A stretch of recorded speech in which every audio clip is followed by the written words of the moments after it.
My family in 1980 got their first child, who was a daughter. She's my sister, obviously. And then 1982, I was born, and in 1985, my brother was born. So my sister and my brother were deaf and mute by birth, which means our family had to go through a lot. My parents had to run through pillar to post, doctors, hospitals, priests, whatnot, just to get voice. So in that game, like game of life, what happened was I kept looking at them saying, I need time. I need love. And what happened was things didn't change because they were so much in lack of love. They could not love themselves. They were so much busy figuring out, fixing, thinking about the future of their children because they were not self sufficient. Anyway, all that happened. So I started closing down because I could not find a way. My world was my parents. I didn't have anybody to talk to. I started closing away. I started feeling as if I'm not required here. I'm not needed. And then one day, one of my teachers says, don't you have anyone taking care of you at home? I said, why do you say so? She said, look at your hair, look at your dress. That was a validation. Validation was what I was going inside. It was difficult. Anyway, that happened. And this went on for long, and then it was time for me to leave my school and go for higher studies. So my father wanted me to become a speech therapist so that I can help children like my siblings. And I didn't want to do that. My heart was somewhere else. So I said, I'm not going to do that. And he said, why? He said, why? You don't want to help people like your siblings? Don't you care for them? I said, I do care for them. But I need to be first happy. You're expecting me to make your family happy, but I'm not happy inside. So then I went against their wishes and I started my studies. I actually left home, not really literally left home, but I said, I've chosen a course outside the city. I said, I want to stay free for some time. My brain is not working. I just can't think about myself. I can't think about anyone. So I'm not in the right position to do anything for anyone. So then I left and I joined a college outside my city. I wanted to live a hostel life because I wanted to stay independent. I did that. Those 3 years were the best years of my life. It's like somebody started breathing, really. It was literally like that. So graduation happened and then I was away from home. So in all this process, what happened was I started opening up again to life. I started seeing the real picture, which was so much blinded by the situations, and it was nobody's fault. Yeah. And for a large part of my life, I kept blaming my parents for what happened inside.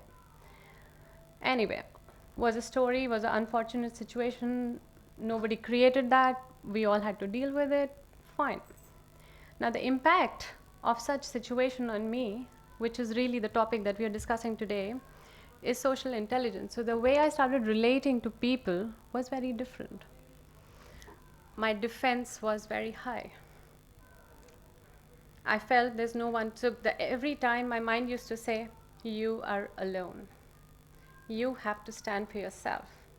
Nobody will do anything for you. Yeah. Which was good in a lot of ways because I pushed myself, I looked at my potential, I believed that this is not my life. My life is much beyond that. I have a higher purpose.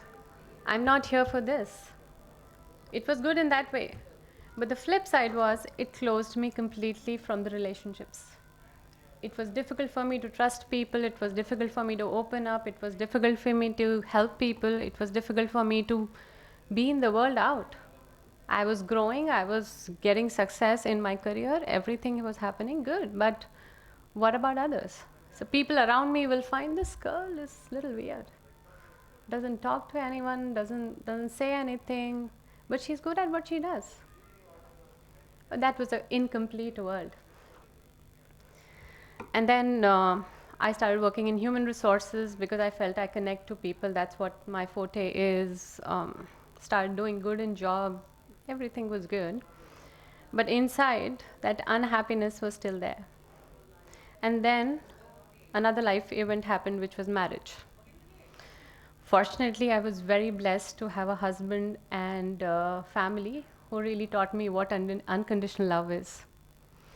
And obviously, for some time, I kept doubting them as to why they're doing this, why they're doing that, right? Because you're not used to. You're not used to receiving unconditional love. And I kept judging my parents, judging them. But after a long time, after when I became a mother, I realized what unconditional love is and what they have been giving me and what my parents have been giving me. I could see that clearly when I became a mother. Yeah. So life started changing. My perspective started changing. And the impact was that I started becoming better with people around. Yeah. So what I'm trying to say through my story is the way we relate to people around is the way we relate to ourselves. I wasn't really in love with myself, and hence I could not love anyone. I was really not trusting my own instincts, my own life, and that is how my external world was reflecting to me. But things started changing. I started opening up. I got into the field of coaching, which there's a lot of healing happened, a lot of therapy happened, and that really changed my life. And that's when I dedicated my life to support people. I was doing very well in corporates, but I felt this is not all. I want to help people with self awareness because life is much more than what we see today. I want them to believe in their potential. I want them to, and I feel so good when people say, wow, I did this because I got aware. So, 5 learnings from my story. Number 1, know what's your potential and stick to it. Number 2, even if the present looks ugly, stay focused on the bigger picture. Number 3, the way you will relate to others is the way you'll relate to yourself.